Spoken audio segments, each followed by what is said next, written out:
اب جو اسمبلی میں پہنچ چکے ہوتے ہیں اکثر تو ان میں بڈھے بڈھے ہوتے ہیں بیچارے, انہوں نے تو کرنا کرانا ہے نہیں.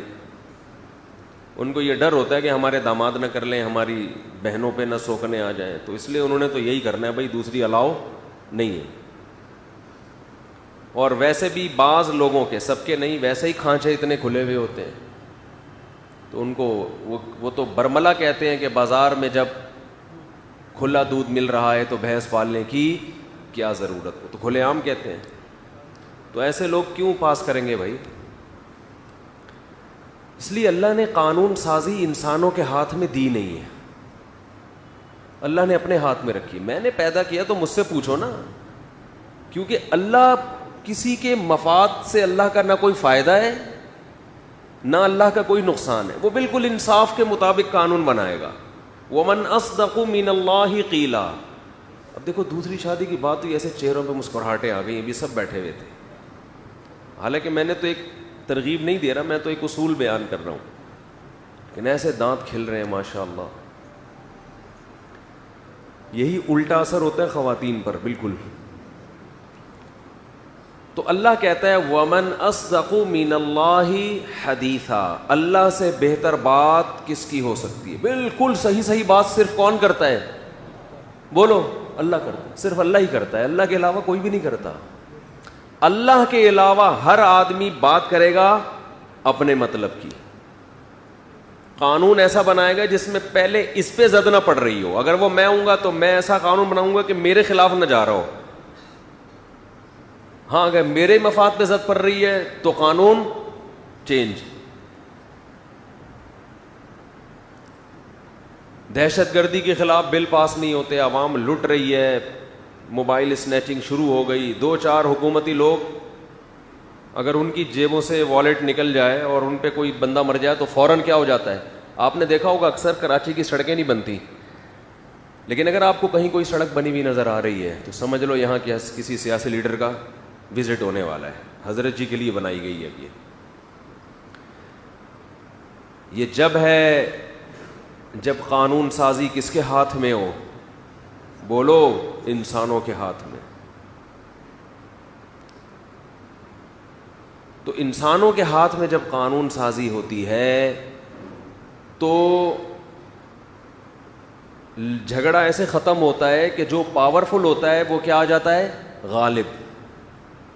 عدالتوں میں بھی یہی ہو رہا ہے. طاقتور کے لیے الگ اصول ہیں, کمزوروں کے لیے. دیکھو سیاسی لیڈروں کی جیلیں الگ ہوتی ہیں, عجیب بات ہے یا نہیں؟ انہوں نے جب قانون بنائے تو قیدیوں کے لیے جیل, یہ قانون سازی ہوئی. ان کو خیال تھا کل ہمارے اوپر بھی کرپشن کا الزام لگ سکتا ہے تو ہم بھی جیل میں جا سکتے ہیں, تو سیاسی جیلیں بالکل الگ. یہ قانون اللہ نے پاس کیا ہے. بولو بھائی, یہ تو انسانوں نے بنایا ہے, تو انسانوں کا بنایا ہوا قانون ہے. تو یہ حال ہوتا ہے. انسان وہاں قانون سازی کرے گا جہاں اللہ نے اس کو اجازت دی ہو. انتظامی معاملات میں وہاں انسان کو اجازت ہے. ایک مینجمنٹ کے لیے ایک ذمہ دار ہوتا ہے نا, امیر ہوتا ہے. آپ تبلیغ میں نکلتے ہیں, کہیں بھی جاتے ہیں, تو بھائی جب کچھ چیزیں ایسی ہیں جو شریعت نے مباح رکھی ہیں, اس میں خود قانون نہیں بنایا, وہ آپ کا اپنا ہیڈک ہے, تو اس میں لڑائی سے بچنے کے لیے اسلام نے حکم دیا کسی ایک کو امیر بناؤ. تو کنٹری کا جو وزیر اعظم ہے یا صدر ہے اس کی بھی حیثیت ایسی ہے کہ اصل جو قوانین ہے بیسک وہ اللہ نے بنا دیے ہیں اپنے بندوں کے فائدے کے لیے. اس نے بتا دیا ہے, اور اس نے بتایا دیکھو یہ لوگ جو مذہبی لوگوں کو فنڈامنٹلسٹ کہتے ہیں, بنیاد پرست کہتے ہیں, اور یہ کہتے ہیں یہ لوگوں کو مذہب کا غلام بنا رہے ہیں, جو اس طرح کی باتیں کرتے ہیں, وہ اصل میں انسانوں کو مکمل انسانوں کا غلام بنا رہے ہیں, اپنے جیسے انسانوں کا. خدا کے لیے لڑنے والا شہید ہو جائے تو بنیاد پرستی, ملک کے لیے لڑنے والا قتل ہو جائے تو عین غیرت اور شہادت اور پتہ نہیں کیا کیا القابات سے نوازا. حالانکہ جو ملک کے لیے لڑ رہا ہے اس میں بسا اوقات وہ کنٹری ظلم کر رہا ہوتا ہے, غلط کر رہا ہوتا ہے, لیکن اس کو 21 توپوں کی سلامی کے ساتھ دفن کیا جاتا ہے. وہ فنڈامنٹلسٹ نہیں ہے جو اس نے جان دی ہے. اس سے کوئی نہیں پوچھ سکتا. اب ایک کنٹری کسی دوسرے کنٹری پہ ناحق حملہ کرتا ہے, ظلم سمجھا جاتا ہے نا اس کو, لیکن آپ دیکھیں کہ اس کے فوجی جب لڑتے ہوئے قتل ہوتے ہیں تو 21 توپوں کی سلامی دی جاتی ہے کہ نہیں دی جاتی؟ 21 یا مختلف ملکوں میں مختلف توپیں ہوں گی, مجھے نہیں پتا.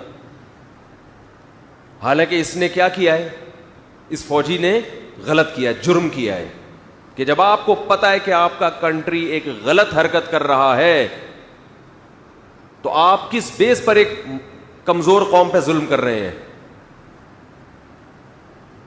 لیکن اس فوجی کو میدان جنگ میں پیچھے ہٹنے کی اجازت نہیں ہوتی, بلکہ اس کو یہ کہا جاتا ہے کہ آپ کا ایگریمنٹ تھا کہ کنٹری کو جہاں بھی جیسے بھی جب بھی ضرورت پڑی آپ کو یہ پوچھنے کی اجازت نہیں ہے کہ صحیح ہے غلط, آپ نے لڑنا ہے. یہ ایگریمنٹ ہے تو ایگریمنٹ کی وجہ سے آپ پابند ہیں.